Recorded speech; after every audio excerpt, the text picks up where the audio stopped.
Thank you, Conrad.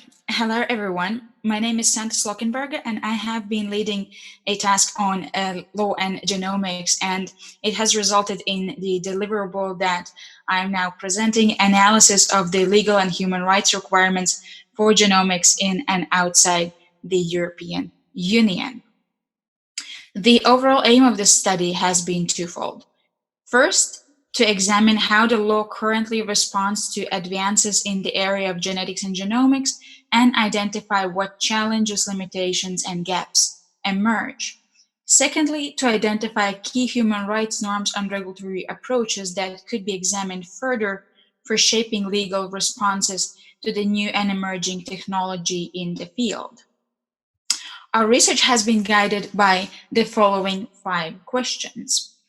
Firstly, what are the international and regional laws relevant to human genetics and genomics, and how they respond to challenges posed by scientific advances in the field? I will talk about these challenges shortly, but here I just want to mention the area of inquiry and the focus of the regional legal orders that we've had.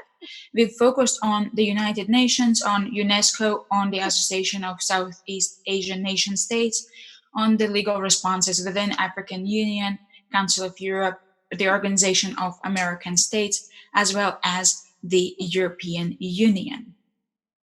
Our second question has been, which rights may be potentially affected by these developments in the field and what standards might be relevant to consider? Our third question has been, to what extent the existing legal frameworks are adequate to deal with challenges that are posed by the developments in the field? Our fourth question has been, how are specific legal questions addressed in different jurisdictions, and what are the commonalities and differences that emerge? And here specifically, we have done in-depth studies in 12 countries, 4 outside the European Union: Brazil, China, Japan, South Africa. We've also accounted a little bit for the US, which makes it the 5th country outside European Union. When it comes to the European Union, we have focused on France, Germany, Greece, the Netherlands, Poland, Spain, Sweden, and the United Kingdom. And finally, our question has also been, what are the convergences, divergences, and gaps in national and international legal orders for genetics and genomics? And of course, what are the possible ways forward to overcome these gaps? Our approach consisted of 5 interrelated steps. Firstly, to identify legal issues and human rights challenges in the area of genetics and genomics. Secondly, to analyze relevant international, regional, and human rights standards. Thirdly, to study specific issues at national level. Fourthly, to carry out comparative analysis. And finally, to identify gaps and challenges, as well as to provide some guidance for further work in sienna-project. At the nucleus of Sienna study were 6 main questions. Likewise, we also gave possibility to our national partners to report on any other issue or area of concern that has not been covered by these 6 questions. Firstly, we've been curious how, if at all, human germline gene editing is regulated. Secondly, we've been interested in what are the legal rules applicable to governing genetic screening as part of public health measure. Thirdly, we've been interested in the legal rules applicable to genetic testing. Fourthly, we have been specifically interested in the rules relating to prenatal genetic testing as well as newborn screening. And finally, we have been curious about the legal standards when it comes to advertising of genetic testing, more specifically direct-to-consumer genetic testing. And now we would like to share with you some observations, gaps, and challenges that we've found in our study. The first conclusion that characterizes human germline gene editing, but it could relate, in fact, to any of the areas of inquiry, is that there is fragmented regulatory landscape. And when it comes specifically to human germline gene editing, the fragmentation relates to, for example, whether the laws are able to accommodate prohibitions for human germline gene editing as such, or they focus only on specific activities, such as clinical trials. And here, member states of the European Union that are not member states or signatories to the Biomedicine Convention are at a particular risk of having covered only one dimension in their national laws. Likewise, fragmentation relates to the different legal standards regarding various steps in human germline gene editing question. For example, to what extent human embryo research is allowed, what prohibitions, protections, and limitations are put in place. We've also identified that there are many technological advances that have the potential to lead to improved health outcomes. However, what concerns the realization of the right to health is commonly done at the national level with due regard to the availability of resources. This situation opens up for further discussion between developing advances on the one hand and accessing these advances on the other hand.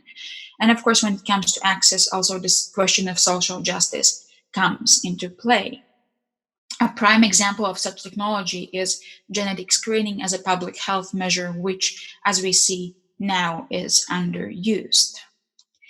Genetic testing, mainly due to the character of genetic data, raises a specific set of legal issues. Human rights law provides a certain degree of guidance in how to address them. However, nationally, requirements and consequently protections to the individuals tend to differ whether testing is carried out in a clinic or outside it, usually leaving the latter group unprotected.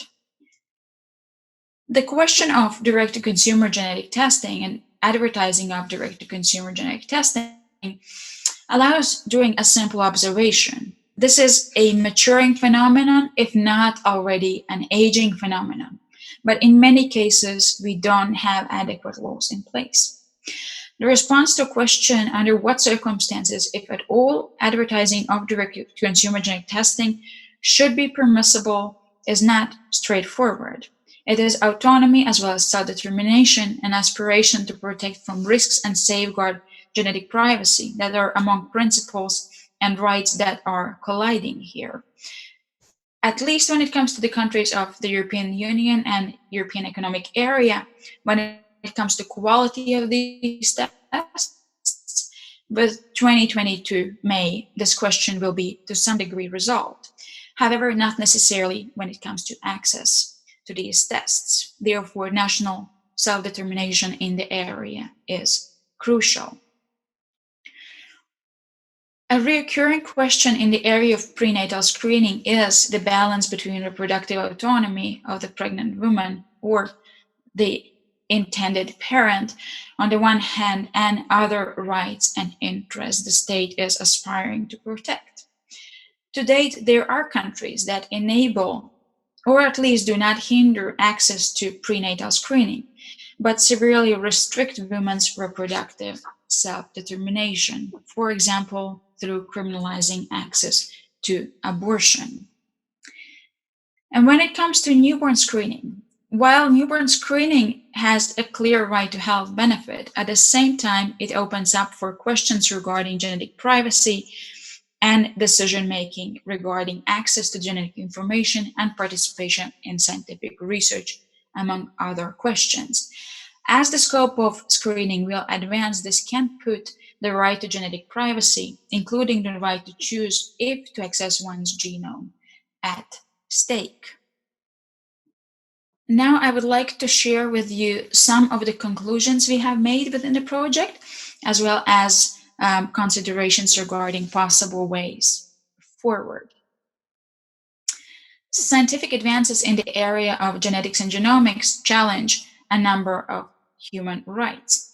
The survey of human rights instruments that we have done in the project, as well as national legal frameworks, in particular constitutions, show that in most of the cases, the human rights are shared.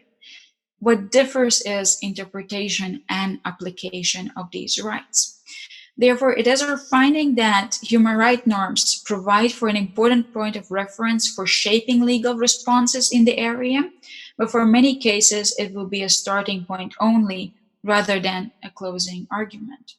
In many cases, more precise responses will need to be found with due regard to principal proportionality and balancing of competing rights and interests at stake. This suggests to us that any regulations at the beyond the state arena risk remaining at the principal level only and be constrained to the minimum of what the states can agree on. It could, however, not necessarily be easy to find such points of agreement. As the review of human rights instruments has shown, human dignity, for example, is a shared value in all human rights legal orders as well as the European Union. However, whether or not human dignity protects human genome from heritable editing and under what circumstances is a matter of interpretation. Genomics is a rapidly developing area. Whether everything that is scientifically possible and could be relevant to furthering health should in fact be applied to humans. This is a question that still needs to be tackled, and in that regard, in our view, the right to science is an area that should be further scrutinized. And we call for more nuanced understanding of this right. In our view, these findings could inform the right to health as well as the protection of a number of civil and political rights human genetics and genomics trigger. A recurring question is genetic information and genetic data in terms of access and protection. In our view, reconceptualization and understanding of access to genetic information and the development of personalized medicine could give rise to considering whether access to one's genome should and could eventually be enshrined in the human rights instruments. This understanding could affect legal frameworks on genetic screening and testing at various stages of human development. When it comes to genetic data, it is our belief that their value is debated a lot, but it still needs to be reassessed. Many of the reviewed legal orders have done and have gone in the discretion of setting for stringent protections. In our findings, we dare to question whether more protection or heightened protection is indeed the right or the necessary way to go, or if there are any other alternatives that could and should be examined. For example, strengthening protections against misuse of these data, instead limitations on access and their use. Lastly, not only what to address, but also how to address is important. Our national studies have shown that considerable challenges exist in responding to new technology in the area. And these challenges emerge not because the lawmaker would have deliberately created them. They commonly appear as deficiency in constructing a particular legal provision in a way that it is not capable of accommodating technological developments in the field and diverse applications. For example, often the law addresses only health-related application of genetic and genomic technologies, but not the application of technology as such outside health context. These reflections speak of principle-based and not application-based regulatory norms. However, these modalities also require reconsidering periodic revisions in light of the duty to respect, protect, and fulfill human rights, as well as to ensure effective oversight and enforcement of the legal requirements. This is something we've observed that as of now, many legal orders have some provisions in place. The oversight and enforcement is missing. More of our conclusions can be found at the very end of deliverable 2.2, as well as some of the work has been made available to scientific community and more is expected to come. We hope it will be useful in your work in the future. With this, I thank you for listening and I hand over to Josephine for managing questions.